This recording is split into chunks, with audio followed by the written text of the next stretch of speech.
जब रसिकों के संग से अपने स्वरूप का परिचय हो जाए।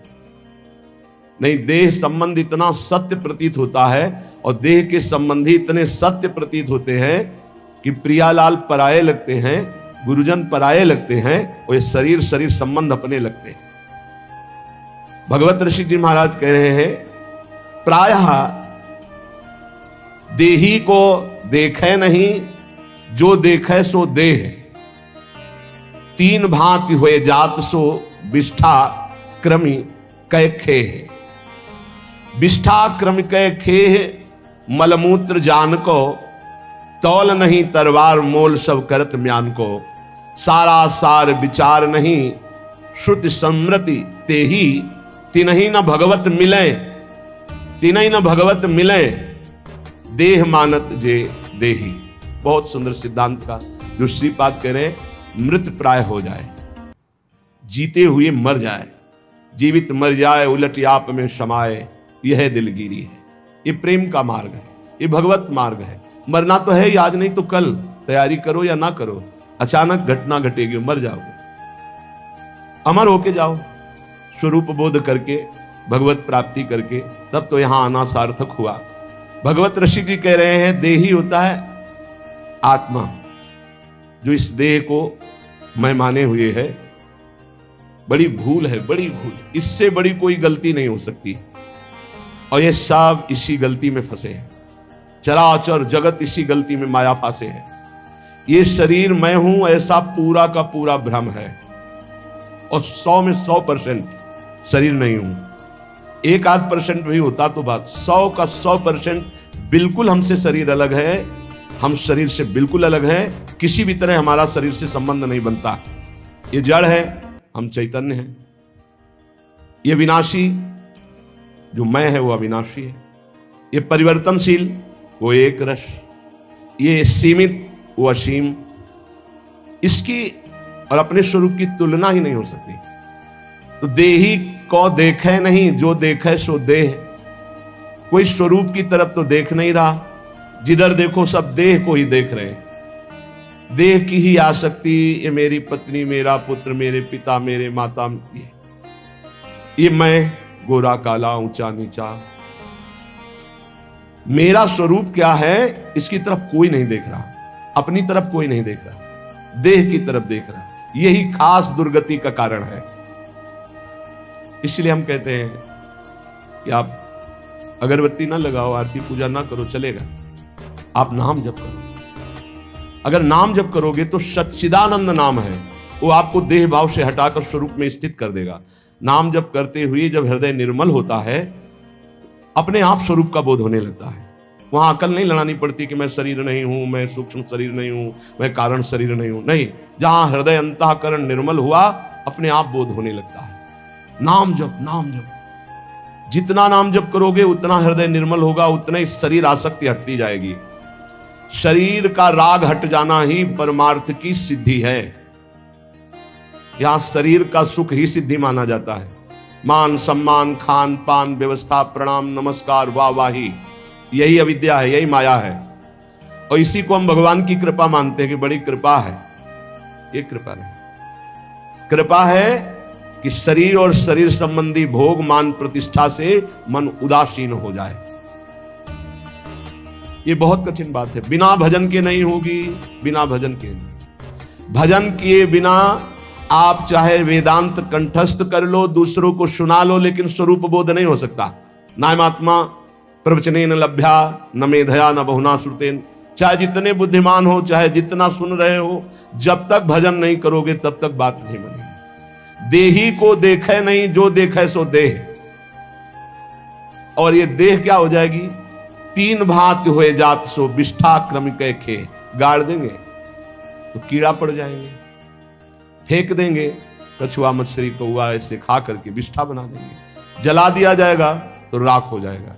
यह है इसकी अंतिम गति शरीर की। विष्ठा क्रम के खे गेह मलमूत्र जान को। इसको मलमूत्र बनाने का घर समझो। इसमें जो भी डालो, चाहे जितना बढ़िया जूस, चाहे जितना बढ़िया दूध, चाहे जितना पवित्र जल, वो मूत्र बन जाएगा। चाहे जितना सुंदर भोजन प्रसाद, वो सब मल बन जाएगा। बोले गेह मलमूत्र जान को। पर देखो ममता इसी से है। किसी से ममता है। भगवान कृपा करें इस शरीर से ममता हट जाए, भगवान कृपा करें इस शरीर के भोग विलास से रुचि खत्म हो जाए।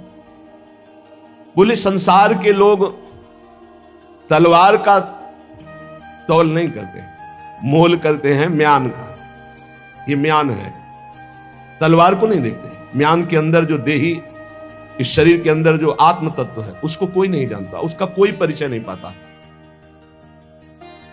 देखो आज जिससे आप प्यार कर रहे हो, चाहे पत्नी हो, पुत्र हो, माता पिता, कोई भी हो, जब वो आत्म तत्व अंतर ध्यान हो जाता है तो आप कितनी देर प्यार कर सकते हो? फिर नहीं कर सकते। चाहे कोई भी हो, चाहे जितना पूज्य जन हो, जहां वो आत्मस्वरूप अंतर्हित हुआ, बस उस शरीर से हम अपना नाता तोड़ देते हैं। इसका मतलब हम नाता शरीर से पहले भी नहीं रख रहे थे, हम उसी तत्व से रख रहे थे, पर हमारा ज्ञान उधर गया नहीं, शरीर तक ही सीमित रहा, इसलिए हमारी दुर्गति हो गई। सारा सार विचार नहीं श्रुति समृति ते ही। सार असार का विवेक नहीं है, क्योंकि सत्संग नहीं हुआ। शास्त्र सम्मत, स्मृति सम्मत जो सत्संग है वो हमें प्राप्त नहीं हुआ, इसलिए विवेक नहीं हुआ। और विवेक ही सार और असार इसका निर्णय कर पाता है। विवेक, बुद्धि तो सबके है, लेकिन विवेकवान कोई कोई होता है। विवेक का परिचय सार वस्तु पर जाता है। सार क्या है? आत्म तत्व, श्री भगवान। बोले जो शरीर आसक्त है, शरीर के भोगों में, शरीर चिंतन में, शरीर संबंधियों में ही राजी खुशी उसी में मन लगाए है, तो बोले तीनही न भगवत मिले देह मानत जे देही। जो अपने को देह मानते हैं उन्हें कभी भगवत साक्षात्कार नहीं होता। इसलिए थोड़ा विवेक धारण करके तो देखो। बहुत शरीर छोड़े लेकिन तुम ही थे। जैसे इस जन्म में ही हमने शिशु अवस्था, बाल्यावस्था, यौवन अवस्था ये छोड़ते हुए चले आ रहे हैं, लेकिन हम ही थे बालक, हम ही थे जवान, हम ही वृद्ध हो रहे हैं, ऐसा भान होता है। ऐसे हम ही अनंत योनियों में भटकते हुए चले आए।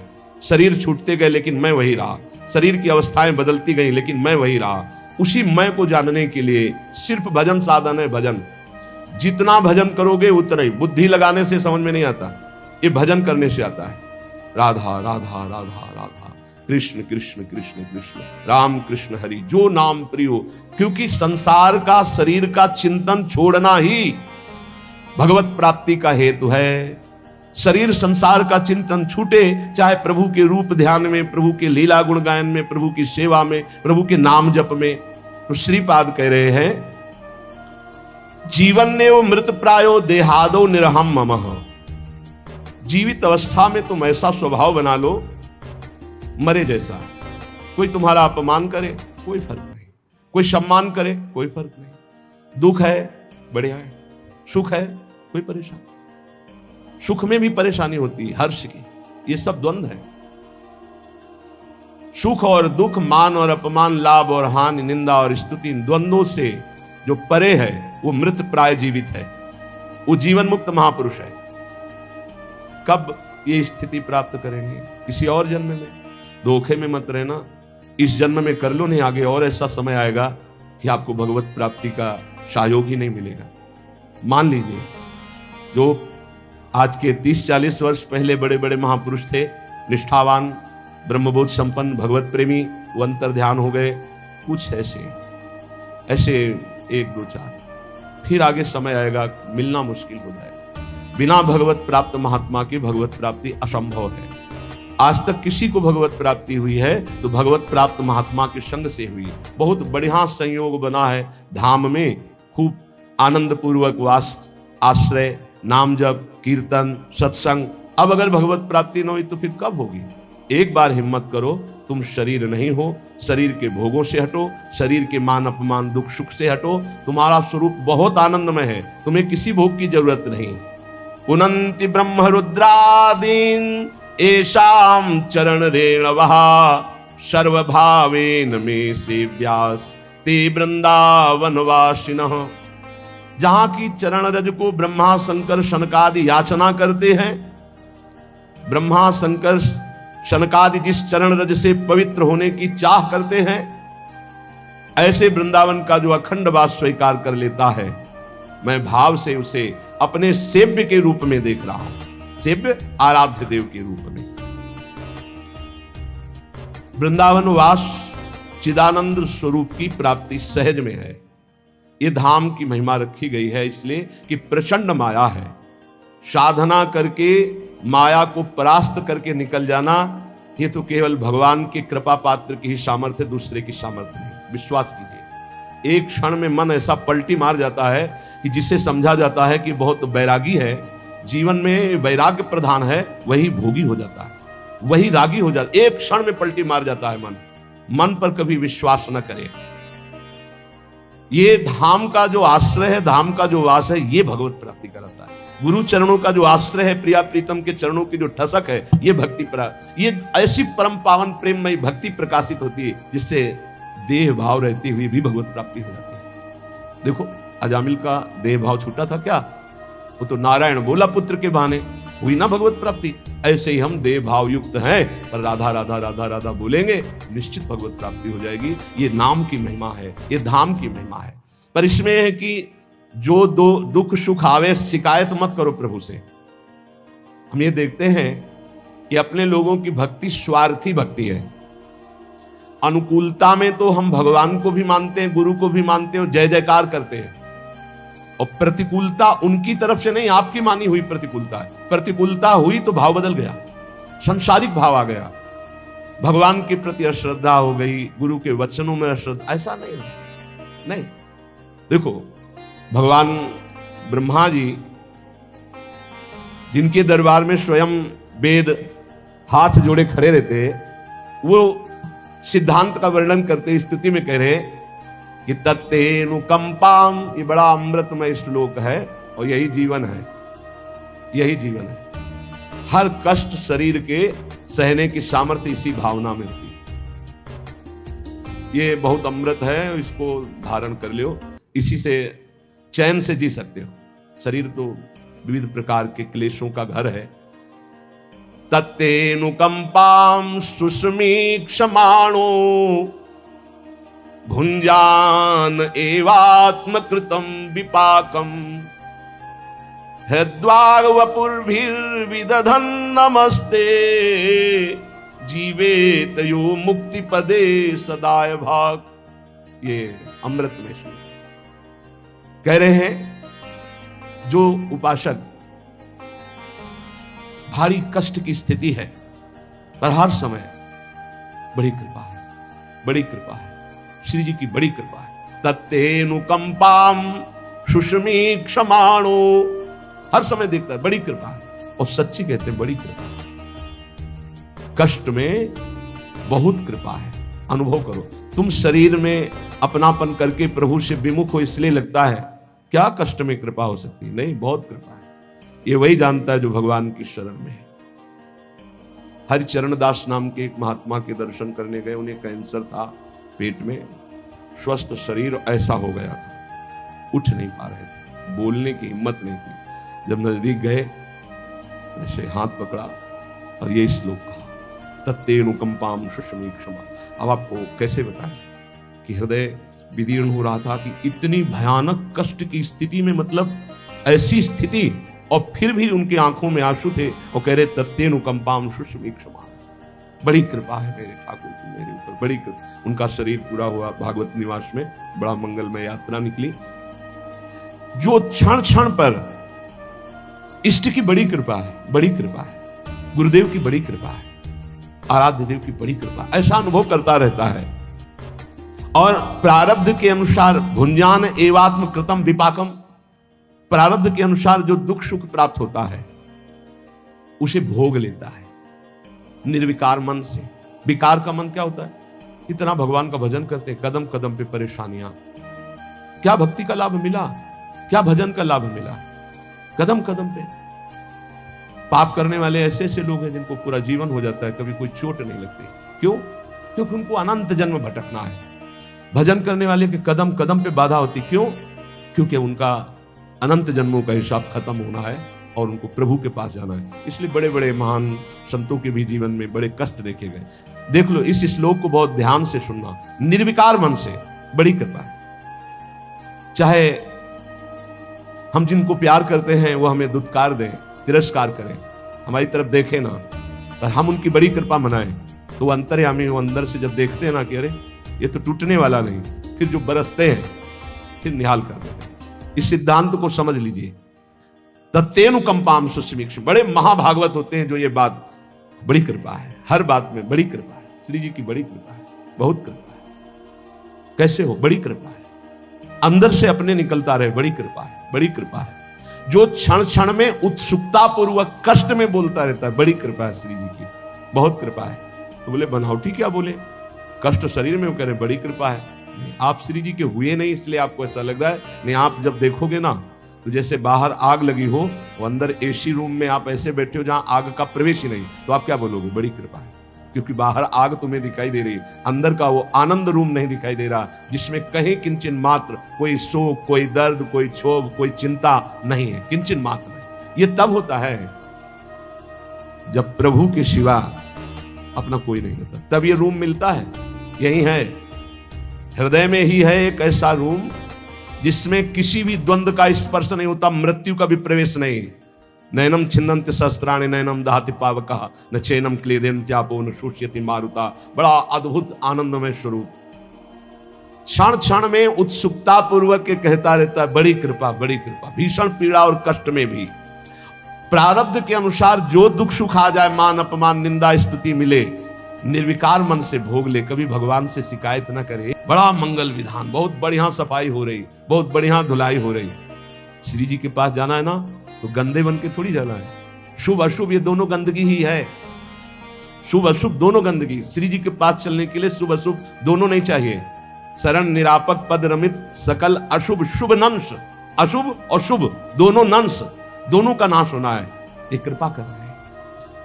बोले जो प्रेम पूर्ण हृदय गदगद वाणी और पुलकित शरीर से बार बार शरणागत होते हुए भी शरणागत होता है, हे नाथ मैं आप जैसा कोई कृपालु प्रभु, आप बहुत करुणामय, बड़े कृपालु।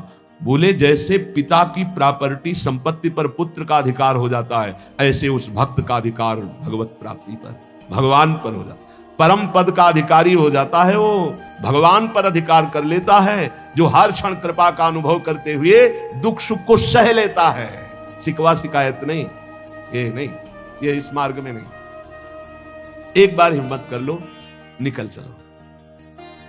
सच्ची मानिए, भगवान के आश्रय से भगवान की कृपा का अनुभव करने वाले को जो पद मिलता है वो किसी और साधना से नहीं मिलता है। ब्रह्मा जी कह रहे ज्ञाने प्रयास मुदपाश्य नमन्त एव जीवन्ति सन्मुखरितां भवदीय वार्तां स्थाने स्थिता श्रुतिगतां तनुवां मनोभिर ये प्रायसो अजित जितोप्यसि तैस्त्रिलोक्याम।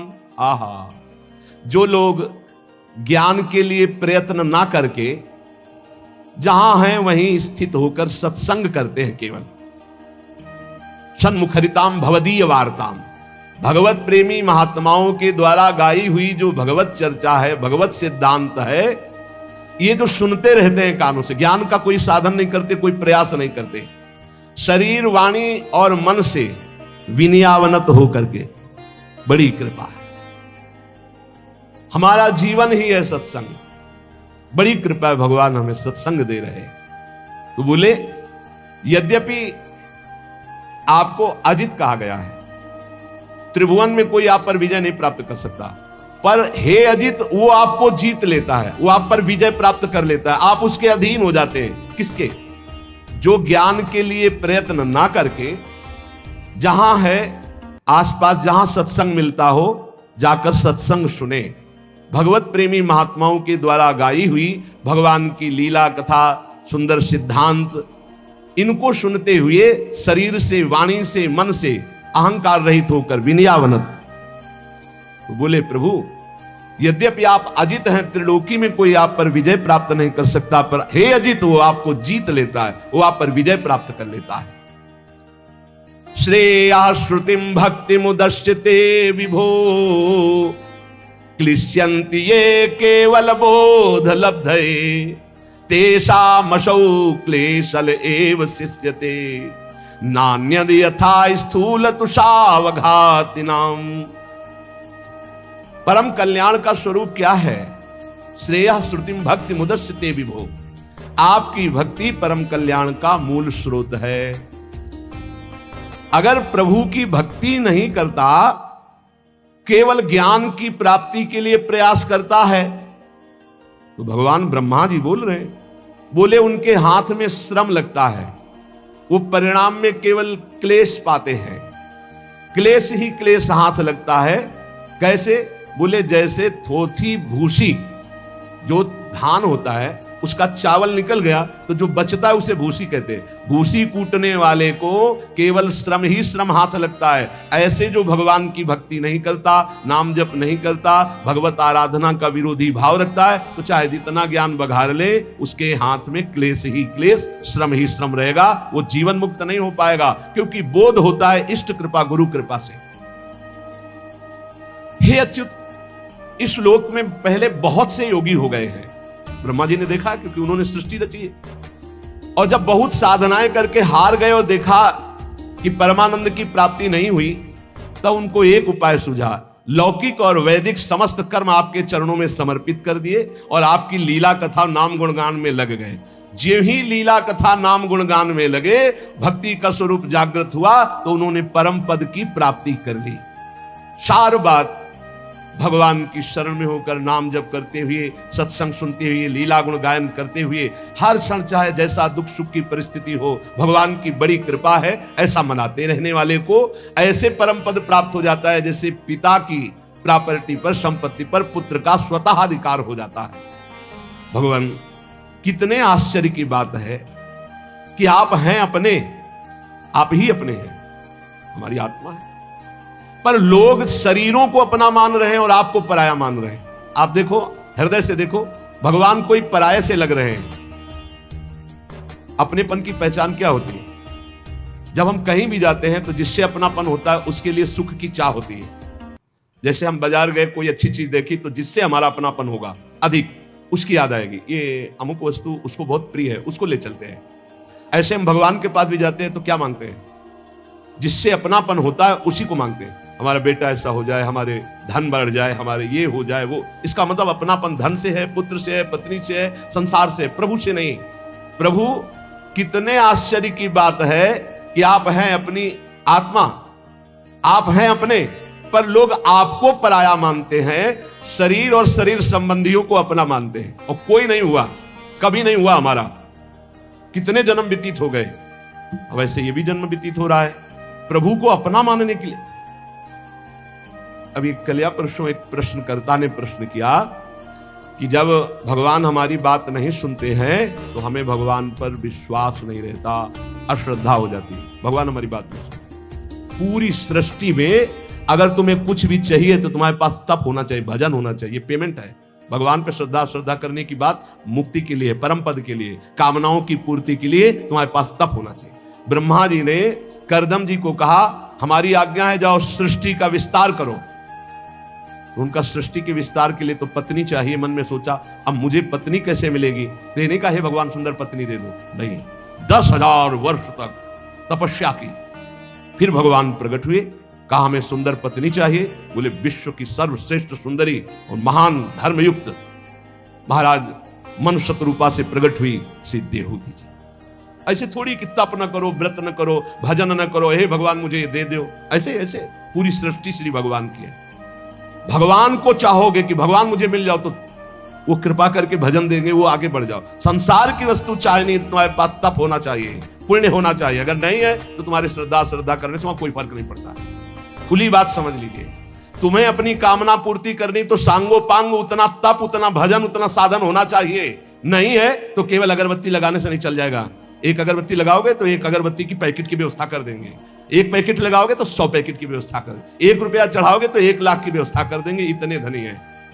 पर उसमें भी अपराध न बने तो, अपराध बन गया तो और हानि हो जाएगी। मान लो मंदिर गए, आपका दोष दर्शन हो गया, किसी की निंदा कर दी, सांगो पांग अनुष्ठान पूर्ण होने पर तब कामना की पूर्ति होती है। कितने आश्चर्य की बात है कि आप हैं अपनी आत्मा, पर आपको लोग पराया मानते हैं और शरीर आदि हैं पराये। यही भगवान की बड़ी माया है।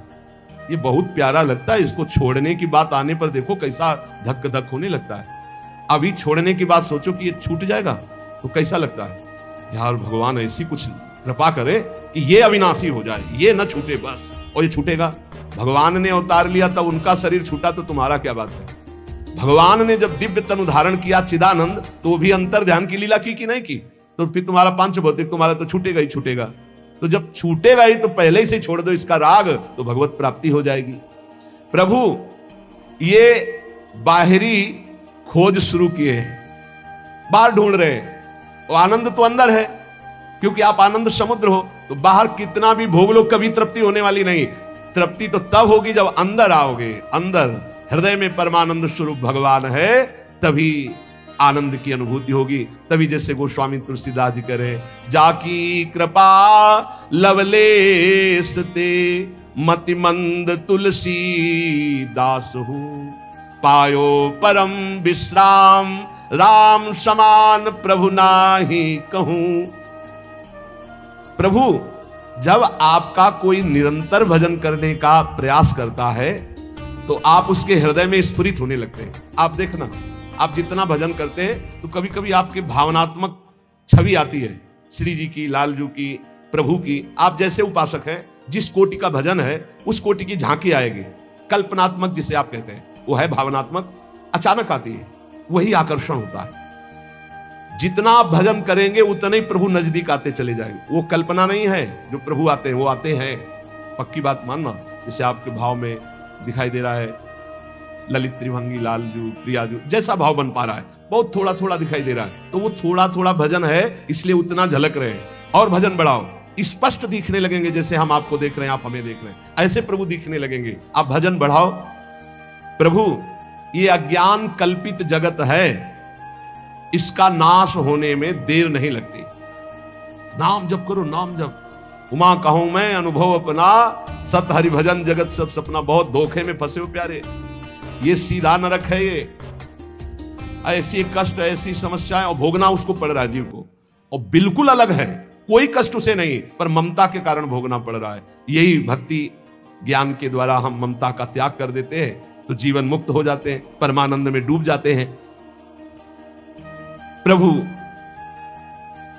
आप अपने युगल चरणारविंद का कृपा प्रसाद देकर हमें अनुग्रहित कीजिए।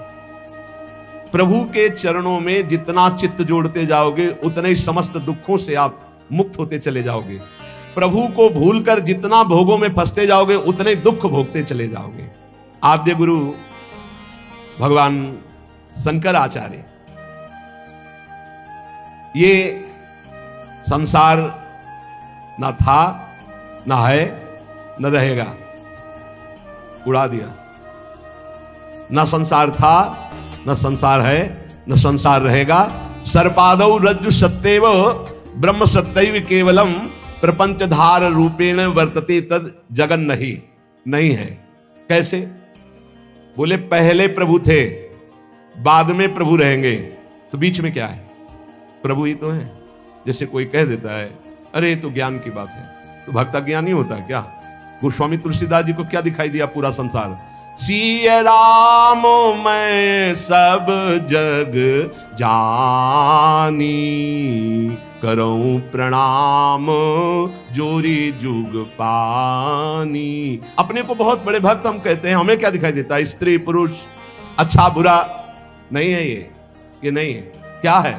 गोपी जन के जित देखूं तित श्याम मई है। गोपी जन देख रही, जिधर देखो उधर श्याम सुंदर, श्याम सुंदर। मत्ता पर तरम नान्यत किंचित अस्ति धनंजय। तो आद्य गुरु कह रहे हैं कि यदि आपकी दृष्टि में नानात्व तो दिखाई दे रहा है, स्त्री पुरुष अच्छा बुरा, ये नहीं है, ये पहले भी नहीं था और बाद में भी नहीं रहेगा, तो बीच में भी भास रहा है नहीं। पहले भी ब्रह्म ही था, भगवान ही थे, बाद में ही भगवान रहे, तो बीच में सब कुछ भगवान। सच्ची मान लो, सब कुछ हम जिसे देख रहे हैं वो भगवान ही है। केवल हमारी दृष्टि दूषित है तो हमें स्त्री पुरुष दिखाई, वो भगवान ही खेल रहा है इन सब रूपों में। जैसे कहा जाता है शरीर मिथ्या है, बिल्कुल मिथ्या नहीं है यार, कोई मिथ्या नहीं, कुछ मिथ्या नहीं। कैसे? ज्यों का त्यों, पंचभूत भी भगवान है ना। आप पढ़ के देखो विभूतियों में, तो ये पंचभूतों का ढांचा भी तो साक्षात भगवान ही है, सब रूपों में भगवान है। देखो दो पद्धति से ज्ञान प्राप्त किया जाता है भगवान का, अन्वय और व्यतिरेक। व्यतिरेक पहले ये नहीं, क्योंकि हमारा राग है, और अन्वय ये है। और जब बोध होता है तो सर्वम खलमिदम ब्रह्म ने नानास्ति किंचन, सब कुछ प्रभु ही है। प्रभु कितना आनंद है, हम प्रभु से बात कर रहे हैं, हम प्रभु को देख रहे हैं। मेरे प्रभु इन रूपों में विराजमान, हर समय भक्त को परमानंद की प्राप्ति होती है।